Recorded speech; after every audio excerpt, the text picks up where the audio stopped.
Best Life. Please welcome Rosalind Kahn.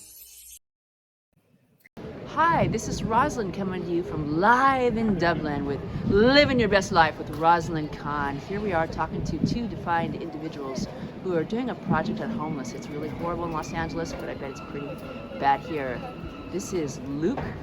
Hello. Luke. McManus. And Greg Dunn. Greg Dunn. It's always best we get your names from you, then way I don't mess them up. So homeless is really a part of my heart. I was on several talk shows. I met a person who was out of Philadelphia, had a project on homelessness, and I know nothing about homelessness here in Dublin, so can you tell me how bad it is and what's your project all about? So the project is about people who are experiencing homelessness or who have experienced homelessness in their lives, and it's also about the people who work in services supporting those people and trying to help them. So the idea behind the documentary series is to portray these human existences in a way that isn't just about the issue of homelessness or their problems in their lives, but to try and reflect us on a 360 humanity around these people. So we're looking for people who are funny, people who are talented, people who are articulate, and that we're just trying to sort of show that there's a multifaceted nature to the life of a homeless person. So it's a very complex issue in every country, I think. There's a crisis in Dublin now that I don't think it's ever been worse in terms of accommodation. And that lack of accommodation is feeding into the homeless crisis and increasing. Wow. And this is our sound man here. And tell me, in the world of sound, how do you add to this project here? Sorry, say that again? I'm saying you come from the world of sound. Yes. And how do you add to this project here? What is your part in Well, this? you have to have a sound recordist, and we're a very small crew, so Luke is the director, but he's also shooting most of it. So he's very busy, so at least when he has me, he can concentrate a little bit more on engaging with his subject and doesn't have to worry about this aspect of things too And tell me, what was the reason that you got involved in it? What was your interest in the story? I like documentary, any kind of documentary, and doing sound, camera, whatever. You're at the coalface of the situation. Step right into somebody's life, where it might sometimes take years and years to get an in, and sometimes you can be right inside somebody's situation within minutes. It's a very strange way of sidestepping something, and I find it fascinating. Well, that sounds just out of curiosity. What kind of documentaries have you done? Oh, all sorts. I mean, Luke and I are possibly about to start another documentary that's totally different. It's about the renovation of an historic building. Wow. So, One of the nice things about Ireland is the industry is quite small, so you don't have to specialise quite as much as you might in the US or in the UK. So yeah, I've done stuff about architecture, I've done stuff about sport, I've done stuff about the natural world, I've done stuff about immigrants, I've done a historical ones, and it's a wonderfully diverse and stimulating career to have, where you're kind of sort of immersing yourself in these new environments. You kind of go on a bit of a learning journey when you get into this job, and it's sort of how you make it is by you're trying to satisfy your own curiosity, and then you hope other people's curiosity gets satisfied too. Well, that's me. I'm a college professor, but I'm always interested in different lives. So I'd like to share with you some of the things they're doing in Los Angeles, and maybe there might be some interesting things for you. Sure. They have these projects called mini houses, miniature houses, and they have these collapsible structures that they can go ahead. I call it like a it's collapsible, and you can brick it up, you can build it in any way, and they have everything that's there and available. They also have a project where they get churches, and I know churches are big in the city of here in Dublin, and they get different churches to go ahead and adapt a family or a person. And everybody wants the world to be a better place, and in the church we all think about giving back and helping one another. It's one of the things that have gone ahead and worked. They also have people who go on the streets, and they catalog them so they know where they're at, and they try, and there's another place, it's called Project 49, which is in downtown Los Angeles, that is a really incredible project that doesn't get people's names, but has been providing them housing, education, food, and everything, and things like that. So you know, homelessness, nobody should go homeless. There was an article by a gentleman whose last name was Lopez in Los Angeles, and they were putting people up in a hotel, and they were saying that some people are so indebted into the world of homelessness that they can't take that regular life habit and so on and so forth. So It is a challenge. I mean, if you've been sleeping rough, there are all sorts of practices and habits you become accustomed to and ways of living. One thing that was interesting, it was the pandemic.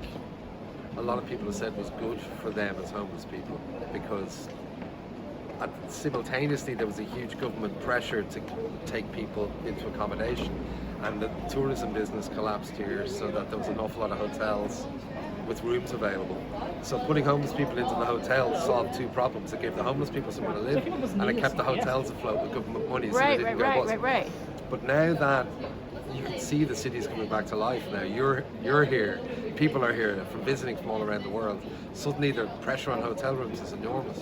And now these homeless people are being taken out of the hotels, and they're looking for places to live, and they can't find any. I mean, if you walk around this town, you see little handwritten signs, people say, I'm looking for a room, I have a full-time job. You can get work, but you can't get a place to live in Dublin right now. And it's extraordinary just how bad the crisis is. Definitely.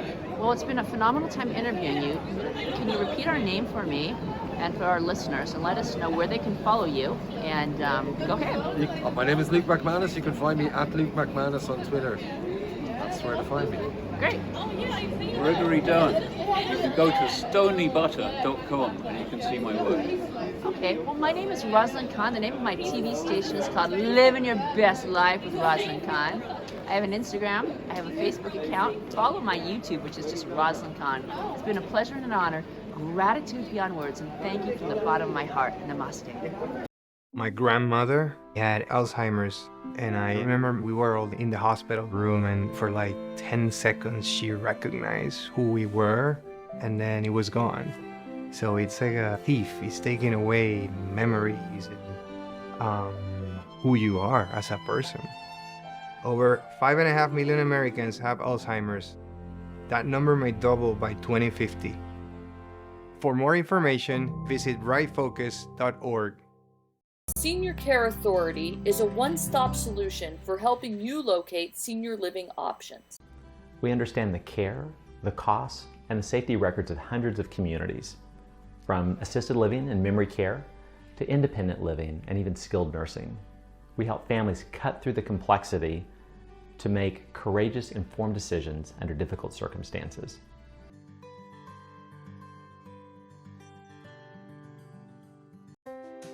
Running in the human race means living life to the fullest. But untreated hearing loss puts us at risk for missing out. Stay connected and keep doing what you love. Get a hearing health check every year.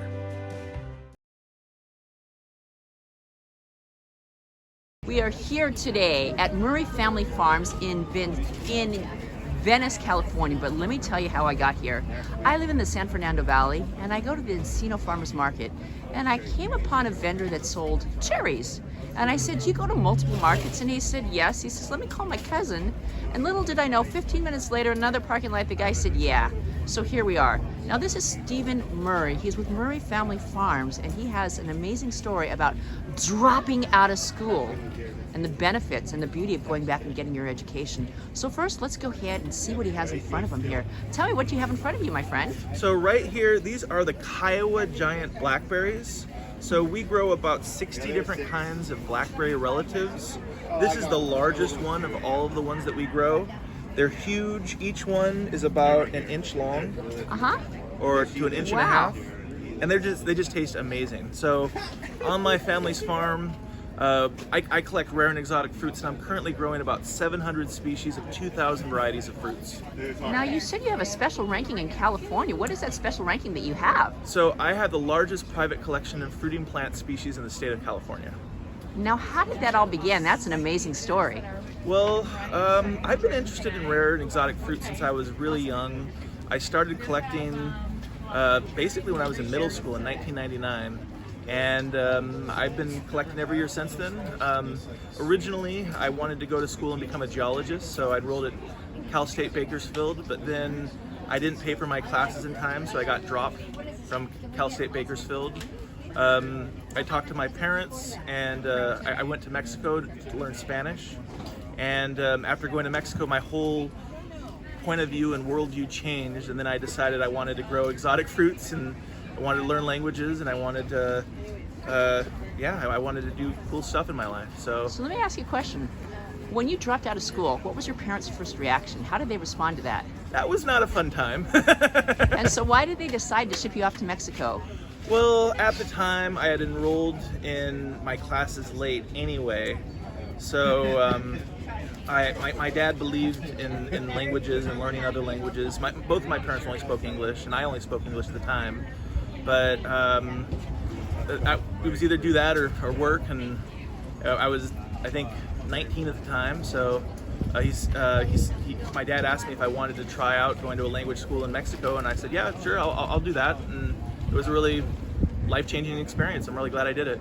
You know, so I'm a big believer in things that on one side look like negative experiences turn out into positive experiences. There's a gentleman that I interviewed who's by the name of David Corbin, and David Corbin likes to take those experiences in life that we think are, oh no, and turns out on the other side. But let me tell you about this. I'm a person who grew up in San Diego.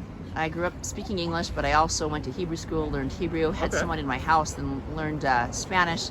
And I'm a big believer that the language that we learn in our youth takes us to many places. And you and I had shared a story that you were basically the only one in your house that spoke these languages, right? Yeah, all my other family members only speak English, so. And so here's where I want to go with. Here's a guy who took an interest in learning another language, gets kicked out of college, goes to Mexico to go to a language school. And tell us, when you got to that language school, were you beating yourself up that you gotten kicked out of school, or you just said, here I am, let's make the best of it? What was your mindset at that point? So really, it was, I didn't know that I could study plant science or become an agronomist as a future. I didn't know that you could go and travel the world. I didn't know that there were so many different kinds of things that existed in the markets there. So it was completely eye-opening and world changing. Wow. Now when you got there, how many different people, different languages and cultures were in that school with you learning that Spanish language? There was quite a few. There was people from all around the world there. So there were people from the Netherlands, where they spoke Dutch, Spanish, French, and German. And then there were other people from Italy, there were people from the United States, there were people from Japan. There was a wide range of people from around the world that were, were passionate about languages and wanted to learn more languages in their life. So I didn't know that that's something you could even do before I went there. Wow. Now once you finished the schooling there and you learned that Spanish language, how did you get from there to here? So after that, I came back to Bakersfield. I worked full-time on my family's business, and then I went to Bakersfield College. And I went to Bakersfield College, where I was a quadruple major. I graduated with 2 AAs in forestry, plant science, ag business, and horticulture. And then I was chosen as the plant science student of the year. I went from there to transfer to Cal Poly Pomona. And at Cal Poly Pomona, I was accepted as one of the representatives of Cal Poly Pomona. I went to Peking University in China. Wow. So I took all the Chinese classes they had available, and I got a double major in plant science and Chinese language. And I lived in China for, like I said, about 3 years. That is wonderful. You also shared with me an interesting experience that you'd work on the farm for a season and then you would go off and travel to a country. Can you tell me about some of those experiences? Sure, yeah. Of the different languages that you had what was a 6-month or a 1-month experience with the language? Or It depended on the language, but what I would do is I would work my family's cherry harvest, and I'd work every single day, and then when cherry season was over, the money that I saved up, I would use that to enroll in a language school for about a month and then backpack for a month. So every summer would be, steady, work really hard, find the cheapest flight I can find, arrive, study the language, summer's over, time to go back to school, repeat. So that was my life through, from 19 to 26. And how many different languages did you learn? Well, I mean, it's kind of hard to say how many languages, but I've which studied. were the ones that you became proficient in? I've Probably, I don't know, like 5 or 6 or 7 or 8. I mean, it just depends on what level of proficiency you say. But as an academic in the school, we say there's one thing. I'm a big believer in going out and practicing what you learn. So as a teacher at LA City College, for a while I did this program called Service Learning. Okay. And I loved it because what it meant is you learned English in the classroom. I said, how many people really want to learn English? If you want to learn English, you got to practice it every day. If you're going to practice it every day, go out and volunteer. Volunteer for an organization. And there's a beautiful story that a girl told on the TEDx stage, that I told on the TEDx stage. Her name was Tatiana. Tatiana was from probably somewhere in the Ukraine, one of those places, and she came in my class. And when she went out, she went to downtown and she passed out Bibles and sack lunches. Really? And she Okay. came back and said, "Oh my God, this is the most experiencing experience I've ever had in my life. I got to meet more people than I ever met before." And she was so excited. Well, unfortunately, they couldn't. We're going to have to take a break. There's a lot of noise, and I just hear the bells ringing. So let me come right back. Biz Avjets USA magazine is a new publication to the business aviation industry. And business aviation is a growing and thriving industry. We plan to bring you all the latest trends and news. We also plan to bring you new information about new airframes, systems, and interiors to market. Feel free to visit bizavjetsusa.com.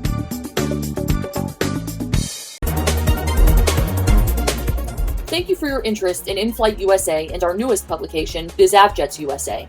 We serve general and business aviation throughout the U.S. For more information on submitting articles or advertising in our publications, visit inflightUSA.com. Thank you.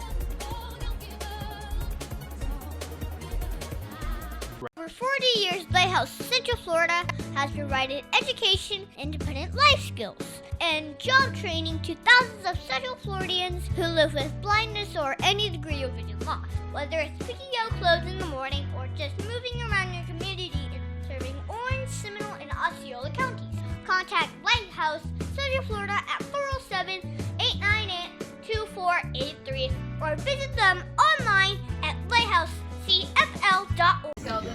Hi, welcome back. This is Rosalind Kahn. There was some racket and some noise, and so we're back now. We're talking to Stephen Murray. We were talking about the beauty of learning languages and how you learn them.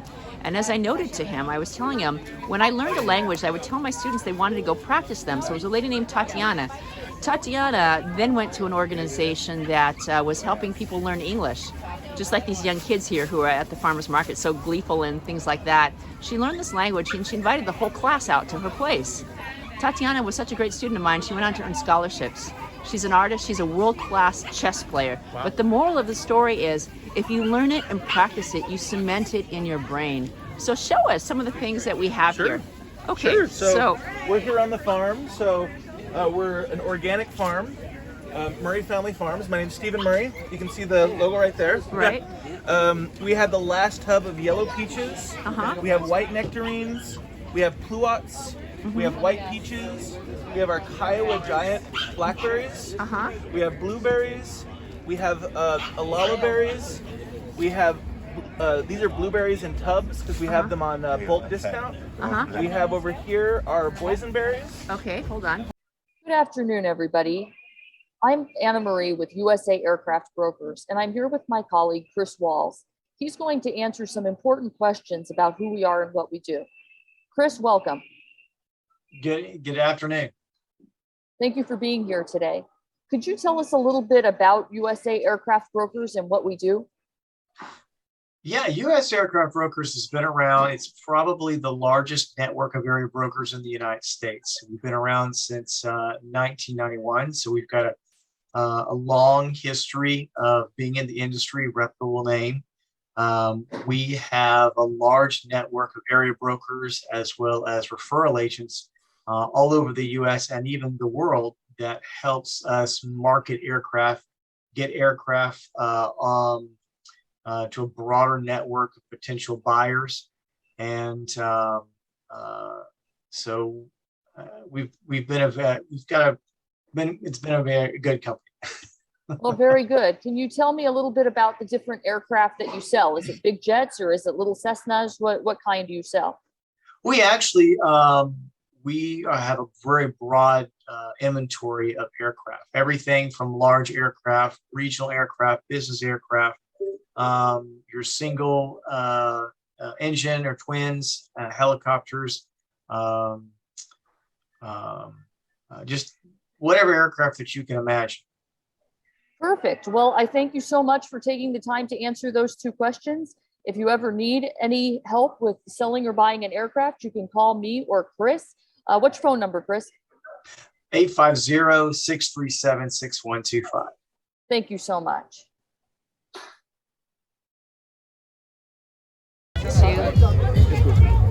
Hi, everybody. My name is Rosalind Kahn. I'm with Chow Entertainment, living your best life. I just happened to be here on the Santa Monica Pier.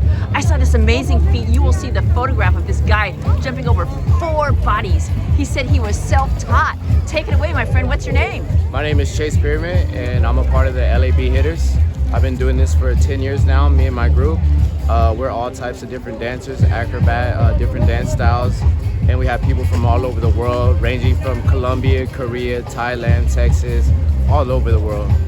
When you do these things, what's the thought that goes through your mind right before you make that jump? The thought that goes through my mind is an adrenaline rush. I love things that bring me adrenaline, and I found something I love to do. So there's not really a thought, it's just a short burst of adrenaline. And how did you get started with this? Well, like 10, 11 years ago, I found some dancers at Venice Beach. They're called the Calypso Tumblers. So I visually watched them, and after I watched them, over the years, I've learned to incorporate it into my own show. Wow, well, it's truly an honor and a privilege, and I knew when you saw that shot, you said, I want this to go places. So my name is Rosalind Kahn. My show is called Chow Entertainment, Living Your Best Life, every Tuesday, not in the middle of the night, daytime, 11:08 to 11:30. So you want to tell your friends to watch that show. How can all my friends watch you? You can find us in 3 places. You can find us at the Santa Monica Pier doing shows Monday through Sunday periodically, or you can find us on Instagram at LAB Hitters, or you can find me on Instagram at Chase Pyramid, LAB Hitters and Chase Pyramid. That's how you can find us. Those are our social medias. Thank you so much. Gratitude beyond words and namaste. Thank you so much. Thank you. And I'm here with the wonderful artist, Create. And Create is quite a man. Let me go ahead and take it this way so we can go ahead and see him here. Go ahead and stand over here so you can see this beautiful art here. And we're looking at some great, amazing art. And this man here is an artist. Tell me, how did you come up with the artwork for the great piece that we saw? Well, basically, I was told about this event coming up about maybe 2 weeks ago, and they said that they was gonna pay honor to DJ Battle Cat, and it's very important, like I was saying up on the stage, that we pay honor and pay homage to a lot of our legends that's still alive. A lot of times we wait until after they pass away, and I don't think that's fair that we do stuff like that. We all gotta practice that though. You know, that when we have somebody special in our midst and amongst us, we need to really value that. So how I came up with the piece was basically, you know what I'm saying, they asked me to do it, and it was an honor for me to be able to be part of it, because I'm part of LA's history as far as hip-hop culture. So it was real important that I was able to do that and give it to them as a, you know, like a trophy almost. Oh, well, that is so amazing. I love the fact that you're giving back to the community, that you're keeping it in here today. I'm a person, I got together with my family last night, and I just wrote this beautiful poem. If you go to my Facebook page, which is Rosalind Kahn, I want you to check it out, because it's family is really what the difference is in the world. You got to keep in contact with the ones that we love. Yes. Good, bad, or indifferent. They're the ones that we grew up with. You can follow my show. It's called Chow Entertainment, Living Your Best Life. Okay. Every Tuesday, 11:08 to 11:30. My name is Rosalind Kahn. You'll find me all over social media. Okay. And how do they follow you, Create? How do they follow you? I'm on Instagram. I'm under King, King, _ the letter CRE 8, King _ Create. That's how you find me. Well, it's been a blessing and an honor. You're a man, a jewel of your own, and I'm so grateful that we were able to talk, and we'll be talking again real soon. Sounds Gratitude. good. Thank Namaste. you. Thank All you. right, Hey, are you looking to get blinged out? Well, look no further. Boss Lady Bling Blingy has all the bling you need. You can find us online at Lady Blingy 4 on IG or Lady Blingy on Facebook or www.bossladyblingblingy here in sunny San Diego at 2031 Commercial Street, San Diego, California. Call us at 619-617-4586. Good morning. This is Dave D. Smith. I'm with Banner Printing Company. We're a printing brokerage. We provide books, letterheads, envelopes, laser checks, accounts payable or payroll, and we provide promotional products, things like jackets, shirts with your logo on it, signs for the sides of trucks, and banners of any kind. Hi everybody, this is Rosalind Kahn with Chow Entertainment with Mr. Michael Lee here at this wonderful restaurant. Tell us the name of this restaurant here. So this restaurant is called Jai Bharat. Jai Bharat. Yes. And tell us about your part here in beautiful Artesia. What do you do here? So this is Artesia, right? You're in the heart of Artesia. This is the downtown, and this is a very famous and a good restaurant. And tonight, Sharon Kirk Silva has come out because this is going to be one of our district cities. Oh wow! So we're very excited to have her. My name is Ali, last name is Taj. I'm city councilman for city of Artesia, as well as former mayor during the COVID time. So I'm very honored to be here and looking forward to this event. So I want to thank you for being here and making this a good kind of an interactive session. Thank you so much. Now tell me just one last question. You served as a mayor in the pandemic, and it was a rotating experience. And I was asking you, did you feel like you missed out, or you want to do it again because life wasn't normal, or what did you think about the experience? So the thing is that during that time, of course, we did not know what is coming. It was really a challenging time, but also a time of an opportunity. Right. And so we really worked really hard with the staff and worked really together as a city council members to make sure we serve our residents during that COVID time. So I'm looking forward to my next term for sure, but at the same time, this was a very challenging time, and we were able to serve our residents and make sure we keep our city healthy financially, because we lost on revenue and so on and so forth. So the good news, Artesia, we did not lay off anyone. We kept our head above the water, and we were able to keep our finances intact. So we were happy in that respect.